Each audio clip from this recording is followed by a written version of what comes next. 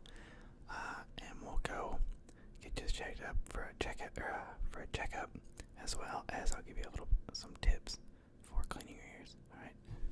See you there. Alright, well, I'm glad we finally got that resolved. Because not being able to hear is a pretty bad thing to be dealing with, obviously, because you can't tell what's going on around unless you're visually looking at it. As for some advice goes, stay away from Q-tips. You do not need to be using those to clean your ears. They just push the wax farther. That's exactly what happened in your case. Here is a little liquid that I like to give my patients when they come in. Pretty much whenever you have earwax build up, water in your ear, anything of that nature, you just put a couple sprays of this in your ear and it'll make the earwax soft, and it'll also alleviate the water that's stuck in your ear. So this is yours. I'll give that to you for free for now. And then just some regular ear infection medicine, antibiotic, just in case you do have an ear infection as well. I think it was just the buildup, but the earwax inside your ear was looking a little dry, and that's usually not a good sign, because you want your earwax to kind of be soft and gooey, not like dried up, because that's not good because it can cut your eardrum. But another tip of advice I would give is if you, of course, if you have to be careful using ear candles. So you put the little candle in your ear, and what it does, it creates like a vacuum when you light the end of it, and it draws out all the wax and all the buildup in your ear. We've had some pretty gross stuff come out of them. This one guy had a fly come out, and it helps a lot when you don't have the proper tool to get out the earwax, which naturally the earwax should just fall out anyways. That's the way it's intended